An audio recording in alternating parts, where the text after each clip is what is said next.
Hi everyone, in this video let's dive into CPC exam practice questions related to digestive system. At the end we'll solve some case study questions also, so watch till the end. Let's start. Read the question. A patient is referred for a flex sigmoidoscopy exam to remove polyps. The physician found 3 polyps in the rectosigmoid junction. They were removed by hot biopsy forceps. The path report indicated the polyps were benign. What CPT code should you report for this procedure? Check option A 45333 sigmoidoscopy flexible with removal of tumors, polyps or other lesions by hot biopsy forceps. In the scenario, there is flex sigmoidoscopy exam to remove polyps and the physician found 3 polyps and they were removed by hot biopsy forceps. And the code sigmoidoscopy flexible with removal of polyps by hot biopsy forceps. So it is exactly matching with the scenario. So the right answer is option A itself. Let us check why other options are wrong. Check option B 45315, that is for proctosigmoidoscopy with removal of multiple tumors, polyps by hot biopsy forceps or snare technique. But it is for proctosigmoidoscopy. In the question, they have mentioned sigmoidoscopy, flexible, right? So we got the appropriate code. 45315 is wrong. Eliminate option B. Coming to option C, 45384. 45384 is for colonoscopy with removal of tumor, polyps or other lesions by hot biopsy forceps. But in the scenario, they have mentioned sigmoidoscopy, not colonoscopy. So eliminate option C. Coming to option D, 45346.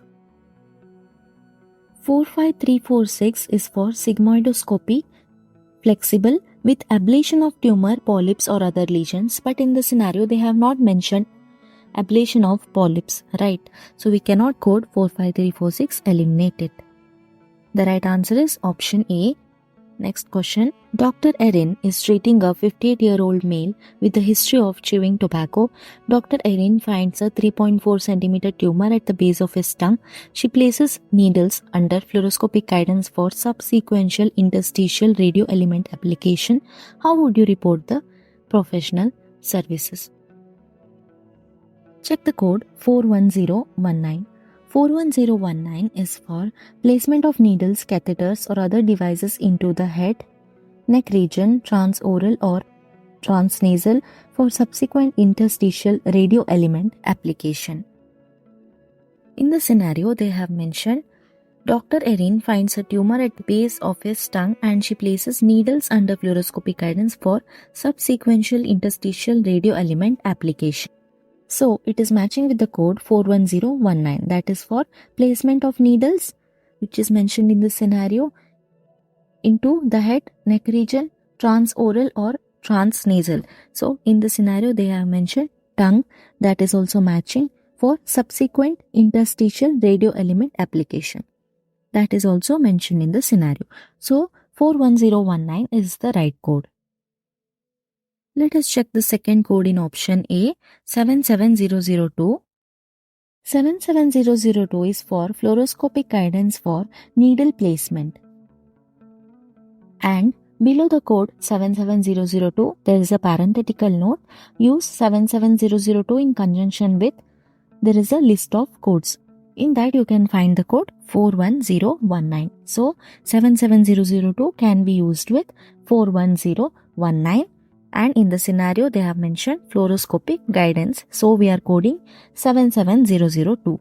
And modifier 26 is for professional component. In the question, they're asking how would you report for the professional services. So we have to append modifier 26 to the radiology code to indicate the professional component. So option A is the right answer. Let us check why other options are wrong. In option B, 41019 is the right code, but 77012 is for computed tomography guidance for needle placement. Right, but in the scenario, there is no computed tomography guidance, there is fluoroscopic guidance. So we'll eliminate option B. And in option C, 61770 is for stereotactic localization including burr holes with insertion of catheter or probe for placement of radiation source. So that is not mentioned in the scenario. So directly eliminate option C. And in option D, they have mentioned only 77002. But remember, for this procedure, we have to code 41019 and 77002 with modifier 26. We cannot code 77002 alone. So eliminate option D also. The right answer is option A. Next question. Diagnostic upper GI endoscopy of the esophagus, stomach and duodenum was performed after esophageal balloon dilation less than 30 mm diameter was done at same operative session. How would you report this procedure? Let us check the options. Check option A, 43235. 43235 is for esophagogastroduodenoscopy EGD. Flexible transoral diagnostic including collection of specimen by brushing or washing when performed, separate procedure. And the code in option B, 43249 is for esophagogastroduodenoscopy with transendoscopic balloon dilation of esophagus less than 30 mm diameter. Okay, and the code 43226 in option C is for esophagoscopy with insertion of guide wire followed by passage of dilator over guide wire. And in option D, first code 43220 is for esophagoscopy with transendoscopic balloon dilation less than 30 mm diameter. So which among these four codes is the right code? If you chose 43249, then you're right, because the code 43249 is for esophagogastroduodenoscopy EGD with transendoscopic balloon dilation of esophagus less than 30 mm diameter. In the scenario, you can see they have mentioned upper GI endoscopy of the esophagus, stomach and duodenum was performed after esophageal balloon dilation less than 30 mm diameter. So, the appropriate code is 43249. Now let us see why other options are wrong. In option A, 43235 is for esophagogastroduodenoscopy. That is right. But that is the parent code. In that code, esophageal balloon dilation is not present. Right. So we have to use the code 43249. So eliminate option A. And option C, 43226 is a code for esophagoscopy. Right.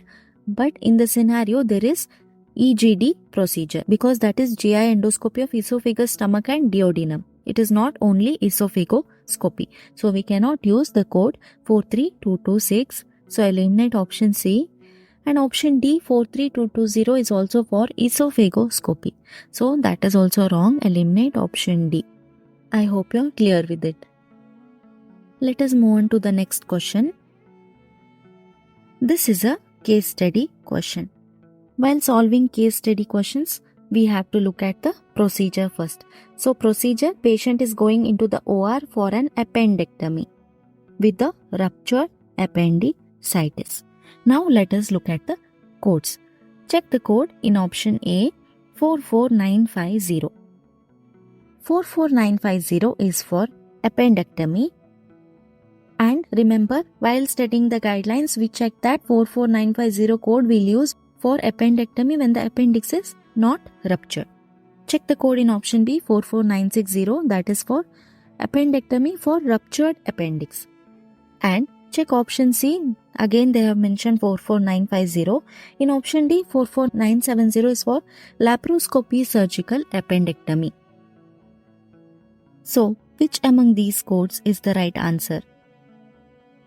The right code is 44960 because that is for appendectomy for ruptured appendix. In the procedure, you can see they have mentioned ruptured appendicitis, right? So, we have to code 44960. We'll eliminate option A, 44950 because that is for appendectomy when it is not ruptured. But in the question, they have mentioned ruptured appendicitis, right? So, eliminate option A. Coming to option C, again they have mentioned 44950, so that will be wrong. And option D, 44970 is for Laparoscopy, surgical appendectomy. In the scenario, they have not mentioned laparoscopy, right? This is a open surgery appendectomy. So, eliminate option D. Option B is the right answer. The code 49905 is for omental flap intra-abdominal.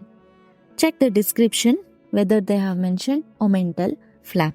You can see here, omentum was stacked over this area and anchored in place using interrupted 320 Vicryl sutures to secure the repair. So we have to code for omentum flap, that is 49905. So option B is the right answer.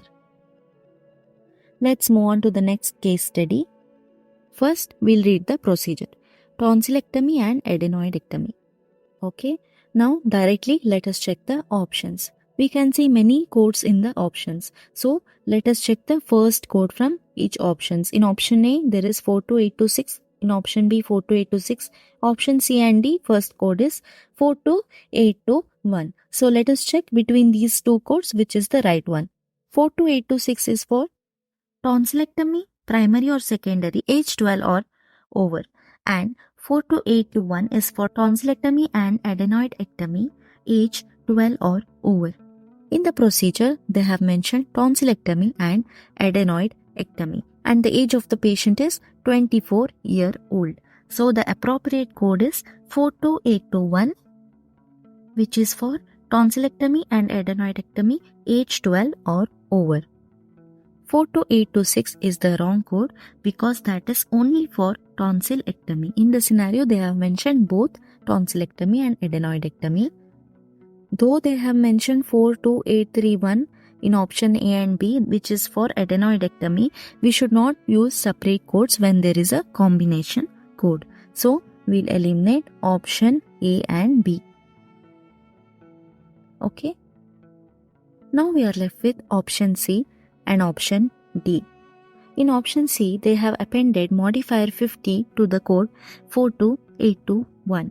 But remember, the codes for tonsillectomy and adenoidectomy, that is from 42820 to 42836, they represent bilateral procedure. So we should not append modifier 50 to those codes. So eliminate option C. The right answer is option D. Please check the video on digestive system guidelines, which is present in the playlist CPC exam digestive system series. It will be very helpful to eliminate the wrong options and arrive at the correct answer fast. In option D, the ICD code J35.03 is for chronic tonsillitis and adenoiditis. In the pre-operative diagnosis, you can find chronic tonsillitis and chronic adenoiditis. So, J35.03 is the appropriate ICD code.